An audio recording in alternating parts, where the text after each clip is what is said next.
क्या आपको पता है कि जो पार्टी धर्मेंद्र जी को राजनीति में लेकर आई उसका पार्टी का नाम है बीजेपी। उस वक्त प्रमोद महाजन चाहते थे कि धर्मेंद्र जी को राजनीति में लेकर आया जाए और बीजेपी उन्हें साल 2004 के लोकसभा चुनाव में अपना उम्मीदवार बनाए। लालकृष्ण आडवाणी, शत्रुघ्न सिन्हा, दिवंगत नेता अरुण जेटली के प्रयासों के बाद धर्मेंद्र जी साल 2003 में बीजेपी में शामिल हुए और साल 2004 में उन्होंने बीकानेर लोकसभा सीट से चुनाव लड़ा। इस सीट पर जाट वोटर्स की संख्या 15% से ज्यादा थी और इससे धर्मेंद्र जी को चुनाव में सीधा फायदा हुआ और वो लगभग 56-57 हजार वोटों से चुनाव जीतकर भारत की लोकसभा में पहुंचे। हालांकि कुछ वक्त के बाद धर्मेंद्र जी को यह एहसास हुआ कि एक full time actor, full time सांसद और नेता नहीं हो सकता और यही सोचकर उन्होंने राजनीति छोड़ दी और फिर से फिल्मों में काम करने लगे।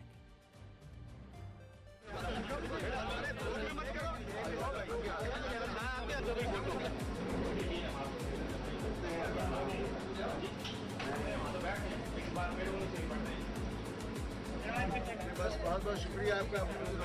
मैं आज भी कर रहा हूँ।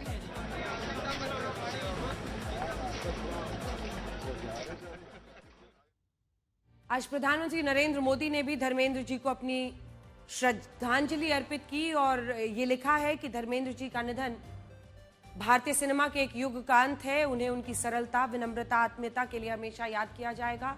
कुछ वक्त पहले धर्मेंद्र जी ने भी प्रधानमंत्री मोदी के साथ अपनी मुलाकात का अनुभव बताया था और ये कहा था कि वो प्रधानमंत्री मोदी की ऊर्जा से काफी प्रभावित होते हैं। सुनिए। याद है कि वो एक बार आपने मुझे नाश्ते पर बुलाया था और उस नाश्ते में ढोकला और कई लजीज वो गुजराती खाने पड़े थे। उसके अंदर एक पराठा पड़ा था।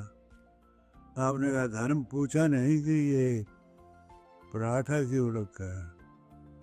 मैंने कहा जी वो समझ तो नहीं आया लेकिन अच्छा लग रहा है कि मुंह में पानी आ रहा है। और आपने कहा कि मैं जब पंजाब में था तब आप लोग तो सुबह भी पराठा, दोपहर को भी पराठा, शाम को भी पराठा ही खाते थे। तो मुझे भी आदत हो गई थी। तो मैंने कहा धर्मेंद्र को इसके साथ पराठा देना चाहिए।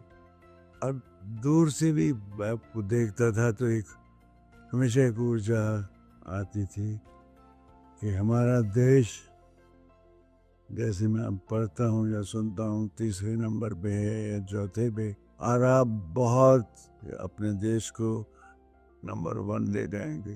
आप सब खूबियाँ आपकी माँ ने भर दी हैं। देशभक्ति का माता उसी माँ ने दिया है कि इस माँ को ज्यादा प्यार करना।